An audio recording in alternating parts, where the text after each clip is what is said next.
안녕하세요, 여러분. 성공합시다. 우리는 하나님을 정말 신뢰하고 믿지만 때로는 너무 두려운 일이 있어서 마음이 어려울 때가 있잖아요. 그런 우리에게 오늘 본문을 통해서 하나님은 수단과 방법을 가리지 않고, 좋은 의미의 수단과 방법이죠. 정말 완벽하게 우리를 지켜주시고 함께 하신다는 것을 알려주시는데요.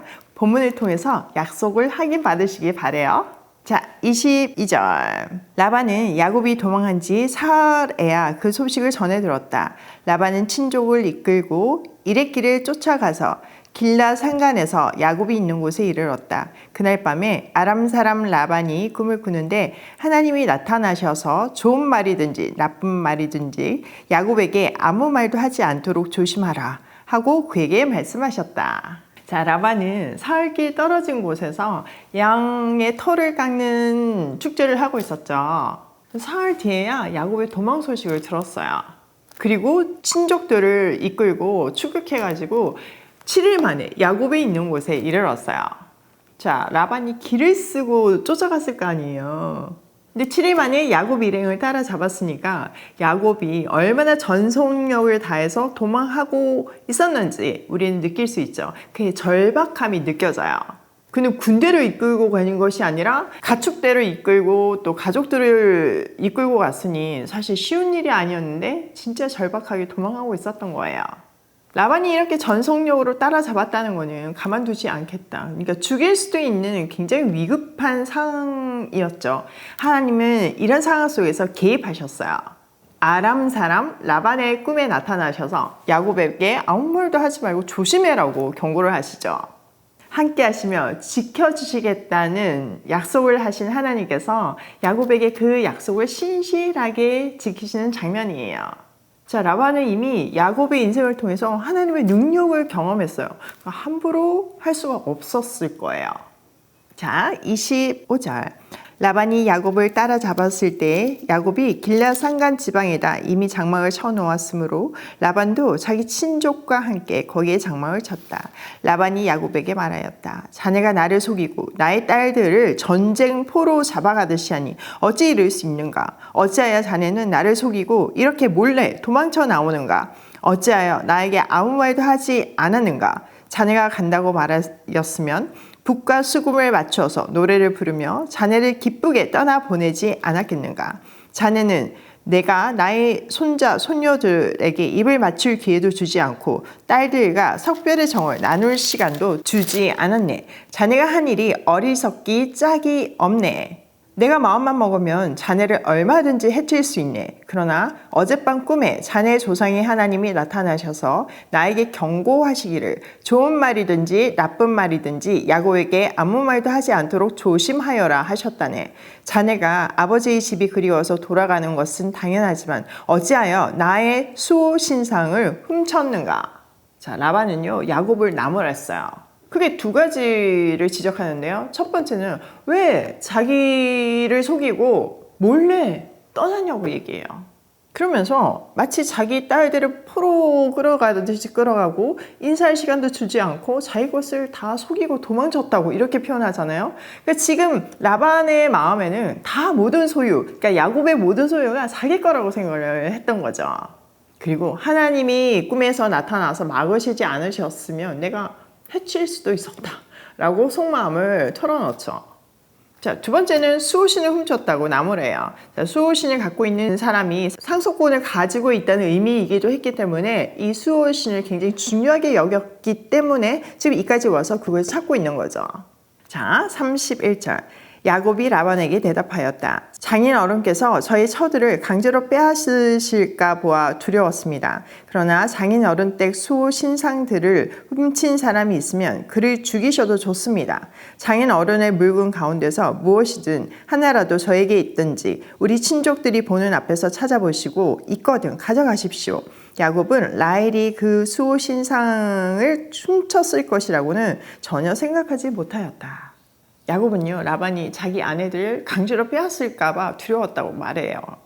그러고도 나물 라반이었죠. 또 수호신에 대해서는 그 수호신뿐만 아니라 그 외에 삼촌 것은 아무것도 가져가지 않았기 때문에 그거 수호신 갖고 가서 죽여도 되고 다 갖고 가라 이렇게 얘기하죠. 그러니까 라헬이 그 수호신을 훔친 거를 전혀 알지 못했어요. 자, 33절.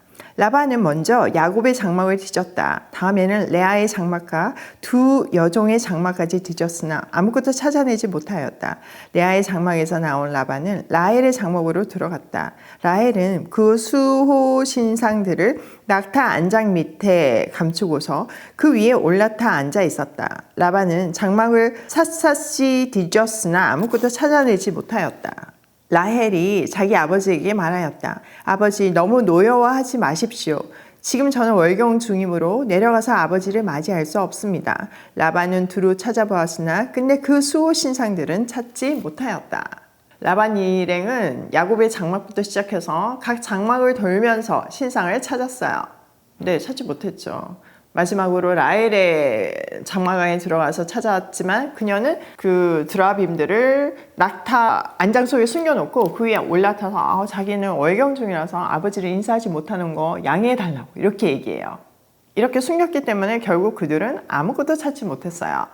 자, 36절. 야곱은 화를 내며 라반에게 따졌다. 야곱이 라반에게 물었다. 저의 허물이 무엇입니까? 제가 무슨 죄를 지었다고 불길처럼 달려들어서 저를 따라오신 것입니까? 장인 어른께서 저의 물건을 다 뒤져보셨는데 장인 어른의 물건은 하나라도 찾으셨습니까? 장인 어른의 친족과 저희 친족이 보는 앞에서 그것을 내놓아 보십시오. 그리고 장인 어른과 저 사이에 누구에게 잘못이 있는지 이 사람들이 판단할 수 있게 해주십시오. 제가 무려 20해를 장인 어른과 함께 지냈습니다. 그동안 장인 어른의 양떼와 염소떼가 한 번도 낙태한 일이 없고 제가 장인 어른의 가축떼에서 수량 한 마리도 잡아다가 먹은 일이 없습니다. 들짐승에게 찢긴 놈은 제가 장인 어른께 가져가지 않고 제 것으로 그것을 보충해 드렸습니다. 낮에 도적을 맞든지 밤에 도적을 맞든지 하면 장인 어른께서는 저더러 그것을 물어내라고 하셨습니다. 낮에는 더위에 시달리고 밤에는 추위에 떨면서 눈 붙일 겨를도 없이 지낸 것, 이것이 바로 저의 형편이었습니다. 저는 장인 어른의 집에서 20해를 한결같이 이렇게 살았습니다. 두 따님을 저의 처로 삼느라고 10년하고도 4년을 장인 어른의 일을 해드렸고 지난 6해 동안은 장인 어른의 양떼를 돌보았습니다. 그러나 장인 어른께서는 저에게 주셔야 할 품삯을 10번이나 바꿔치기셨습니다. 내 조상의 하나님, 곧 아브라함을 보살펴 주신 하나님이시며 이삭을 지켜주신 두려운 분께서 저와 함께 계시지 않으셨으면 장인 어른께서는 저를 틀림없이 빈손으로 돌려보내셨을 것입니다. 그러나 하나님은 제가 겪은 고난과 제가 한 수고를 몸소 살피시고 어젯밤에 장인 어른을 꾸짖으셨습니다. 야곱은요 20년 동안 막 쌓여있던 서운한 감정을 다 폭발시켜요. 그러니까 누가 봐도 인정할 만큼 자기는 최선을 다해서 성실하게 일했다는 거죠.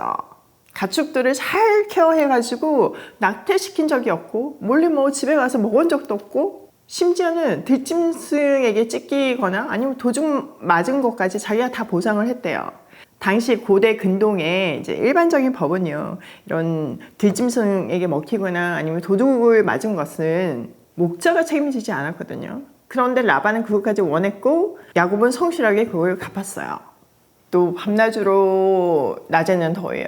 밤에는 추위에 떨면서 눈을 붙일 겨를도 없이 한결같이 일을 했지만 외삼촌은 속여가지고 두 딸을 14년 동안이나 무료로 일을 하게 만들었고 또 나중에 6년을 더 일을 할 때에도 품삯을 10번이나 바꿔서 아무것도 주지 않으려고 했대요.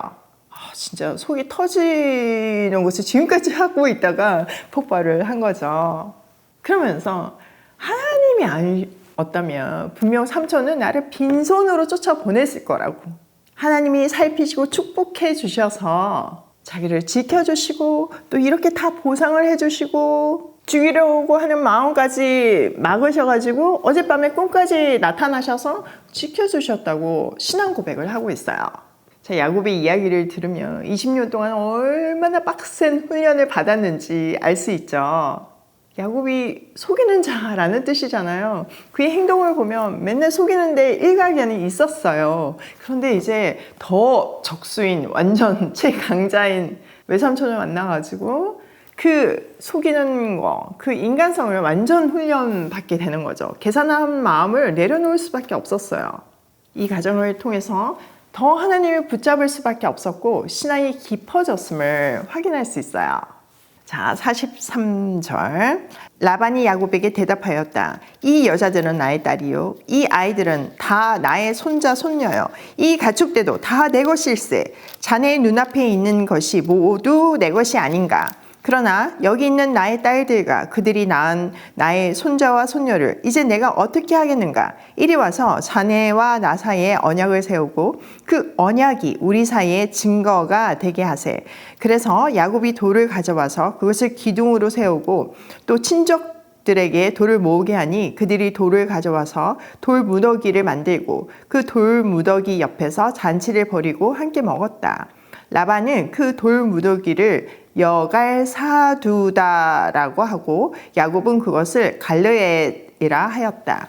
라반이 말하였다. 이 돌 무더기가 오늘 자네와 나 사이에 맺은 언약의 증거일세. 갈르엣이란 이름은 바로 여기에서 유래한 것이다. 이 돌 무더기를 달리 미스바라고도 하는데 그것은 라반이 우리가 서로 떨어져 있는 동안에 주님께서 자네와 나를 감시하시기 바라네 하고 말하였기 때문이다. 자네가 나의 딸들을 박대하거나 나의 딸들을 두고서 달리 아내들을 얻으면 자네와 나 사이에는 아무도 없다고 하더라도 하나님이 자네와 나 사이의 증인으로 계신다는 것을 명심하게.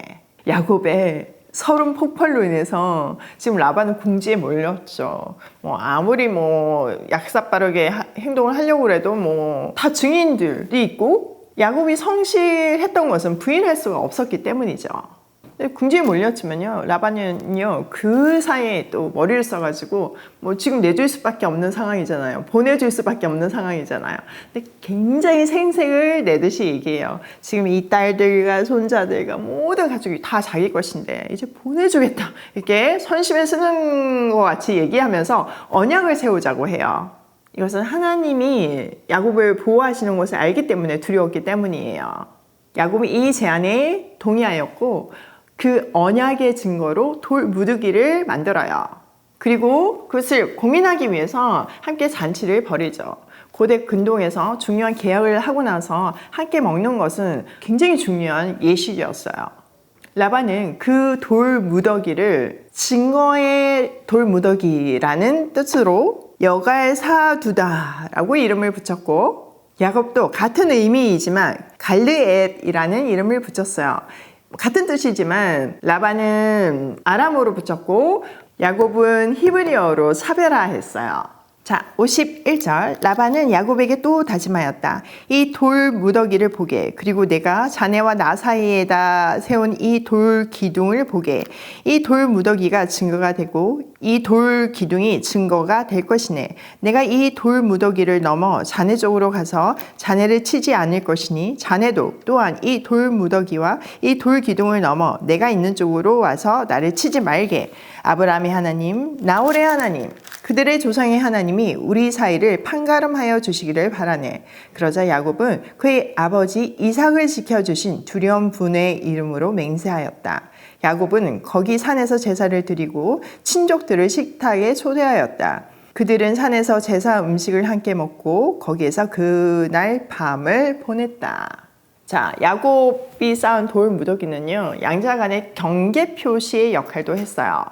라반은 아브라함의 하나님, 야곱의 하나님, 또 그들 조상의 하나님으로 이 앞에서 맹세하였고 야곱은 자기 아버지 이삭을 지켜주신 두려운 하나님의 이름으로 맹세를 함으로써 이 언약이 공식적으로 체결되었어요. 야곱은 제사를 지냈고 친족들을 다 초대해서 그 제사 음식을 함께 먹었어요. 자, 55절. 라반은 다음날 아침 일찍 일어나 자기 손자 손녀들과 딸들에게 입을 맞추고 그들에게 축복하고 길을 떠나서 고향으로 돌아갔다. 자, 라반은 다음날 아침 일찍 손자 손녀 딸들에게 이제 마지막 인사를 하고 또 축복을 하고 자기 고향으로 돌아갔어요. 반드시 돌아온다는 베델의 하나님의 언약이 지켜지고 있는 순간이에요. 자, 오늘 내용을 우리 삶에 한번 적용을 해보면요. 첫 번째, 하나님이 반드시 지켜주신다. 여러분, 우리를 보호해 줄 수 있는 거는 아무것도 없어요. 뭐 누가 완벽하게 우리를 보호해 줄 수 있겠어요? 돈도 있다가 사라지고 부모님도 나이가 되면 죽잖아요. 그 누구도 완벽하게 지켜줄 수 없어요. 그러나 하나님은 우리를 완벽하게 지켜주세요. 여러 가지 방법으로, 또 때로는 꿈으로, 정말 그 사람이 두려워하는 딱 그것을 사용하셔서 하나님은 지켜주세요. 그걸 믿고 편안한 마음으로 하나님 안에 거하시기를 바라요. 두 번째, 빡센 훈련을 통해서 비로소 하나님의 사람이 된다. 야곱을 장장 20년 동안 다루셨어요. 물론 여기서 완벽하지는 않지만 그래도 그 이전하고 지금하고 보면 완전 다른 사람이 됐잖아요. 부당함을 참을 줄도 알고 그 부당함 속에서도 성실하게 하나님을 신뢰하며 때를 기다릴 줄도 알았어요. 우리도 야곱처럼 비록 지금 험난한 길이 펼쳐진다고 해도 그것을 통해서 하나님이 우리를 하나님의 사람으로 만드신다는 소망을 가지고 이겨내길 바라요. 또 그 훈련을 기대함으로 성실하게 받기를 바라요. 세 번째, 하나님의 때에 훈련이 끝난다. 훈련은 내가 빨리 끝내고 싶다고 끝낼 수 있는 게 아니에요. 빨리 하고 이제 뭐 내일부터는 따르게 해야지. 이게 아니고 하나님이 정하신 때가 있어요. 하나님이 정하신 분량이 있고요.